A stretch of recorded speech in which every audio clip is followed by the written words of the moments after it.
আপনারা আপনারা প্রস্তুত থাকুন। 1 কোটি শরণার্থী পশ্চিমবঙ্গে আসবে। সরকারের সঙ্গে কথা বলুন, কারণ সিএতে পরিষ্কার আছে ধর্মীয় উৎপীড়নের কারণে যদি কাউকে মার খেয়ে আসতে হয় আমাদের দেশ নেবে। বাংলাদেশি হিন্দুদের উপর এত দরদ, আহা দেখা পুরো কলিজাটা ঠান্ডা হয়ে গেল। এত দরদ বাংলাদেশি হিন্দুদের উপর। হ্যাঁ কেন ভাই? বাংলাদেশি হিন্দুদের কাছে টাকা আছে না?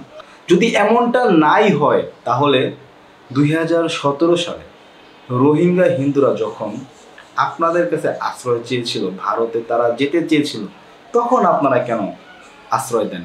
তখন আপনারা কেন রোহিঙ্গা হিন্দুদের আশ্রয় দেন? এটা অনেক বড় একটা প্রশ্ন। ঠিক আছে, একটা বিষয়ে বলতে চাই, সেটা হচ্ছে বাংলাদেশে হিন্দুরা অনেক ভালো আছে। অনেক অনেক ভারতে যে হিন্দুরা আছে, অনেক ভারতীয় হিন্দুর থেকে বাংলাদেশে বসবাস করা অনেক হিন্দু অনেক ভালো আছে। সরকারি চাকরির ক্ষেত্রে যান না শুভেন্দু সাহেব, আমাদের দেশে যেখানে যাবেন সেখানে দেখবেন যে হিন্দুরা সরকারি পোস্টগুলোতে বসে আছে। আমরা কিন্তু এই নিয়ে একটা কথাও বলি না। ঠিক আছে, আর ভারতে যে আপনার মুসলমান সংখ্যালঘু কত পার্সেন্ট আছে যারা সরকারি চাকরি করে? এত দরদ আপনাদের কই থেকে আসে? এতই যদি আপনার হিন্দু জাতির উপর দরদ থাকতো তাহলে আপনারা রোহিঙ্গাদের আশ্রয় দিতেন। স্বার্থের জন্য, শুধুমাত্র স্বার্থের জন্য আজকে বলতেছেন, আইন দেখাইতেছেন, নিয়ম দেখাইতেছেন যে আপনারা বাংলাদেশি হিন্দুদের আশ্রয় দেবেন। বাজি ধরে বলতে পারে, চ্যালেঞ্জ করে বলতে পারে, যত কথাই বলুক না কেন, 100 ভারতীয় হিন্দুকে জায়গা দেওয়ার ক্ষমতা এই শুভেন্দু সাহেবের নাই। পারবে না, কারণ এটা যতই বলুক তারা আশ্রয় দেবে না, কোনোভাবে আশ্রয় তারা দেবে না, দিতে পারবেও না। এগুলো যা বলতেছে সব ফাঁকা বলি ছাড়া আর কিছুই না। এবং কেন বলতেছে সেটা হচ্ছে, বাংলাদেশ থেকে তো অনেক হিন্দু কলকাতায় রেগুলারই যাতায়াত করে। কলকাতা তাদের সেকেন্ড হোম, ইন্ডিয়া তাদের সেকেন্ড হোম। তো যখন বাংলাদেশ থেকে যাবে, দেখা গেল শুভেন্দুর সাহেবের সাথে কিছু হিন্দুরা দেখা করলো, তার ওয়াইফের জন্য 2টা জামদানি দামি শাড়ি নিয়ে গেলো, তার জন্য বাংলাদেশের বিখ্যাত কিছু কাপড় চোপড় উপহার সামগ্রী নিয়ে গেলো। শুধুমাত্র এই আশায় সে এই সব কথাগুলো বলতেছে। যদি এমনটা নাই হতো, ভারত তথা বিজেপি সরকারের সবচেয়ে বড় মিত্র হচ্ছে আমাদের সদ্য সাবেক প্রধানমন্ত্রী শেখ হাসিনা।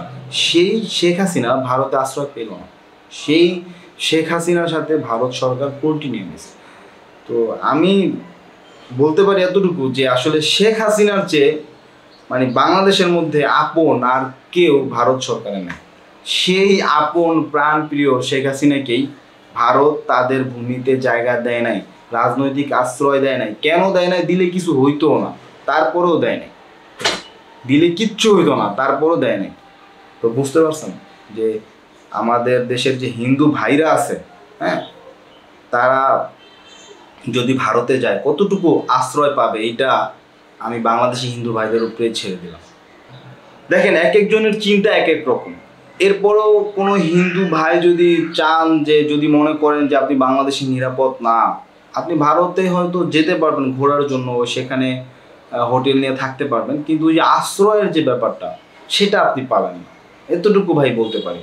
এই যে শুভেন্দু সাহেব যে বলেছে 1 কোটি, 100 জনকেও তারা আশ্রয় দেবেন। হয়তো হ্যাঁ, আপনি ভিসা নিয়ে সেখানে যেতে পারবেন, 15 দিন, 1 মাস, 2 মাস, 6 মাস আপনি থাকতে পারবেন নিজ খরচায়, এটা পারবেন।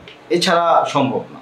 চেষ্টা করে দেখতে পারেন। আরেকটা কথা বলি, সেটা হচ্ছে ভারতে যারা রাজনৈতিক নেতা আছে বাংলাদেশ সম্পর্কে পজিটিভ নেগেটিভ যতই কথা বলে, এগুলো শুধুই মাত্র তাদের প্রতিশ্রুতি।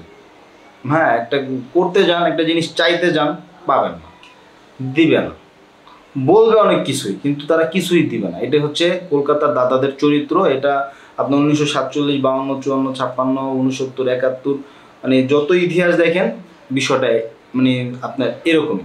তো যাই হোক, ভিডিওটা শেষ করার আগে এতটুকু বলবো যে বিচ্ছিন্ন ঘটনা সব দেশেই ঘটে, বাংলাদেশেও ঘটবে বা ঘটেছে, অস্বীকার করবো না। কিন্তু আপনারা বাংলাদেশে সেফ। ঠিক আছে, আপনারা বাংলাদেশে সেফ, আপনারা বাংলাদেশে থাকেন, কিচ্ছু হবে না ইনশাআল্লাহ। এতটুকু বলে আজকের ভিডিওটি শেষ করছি। আসসালামু আলাইকুম।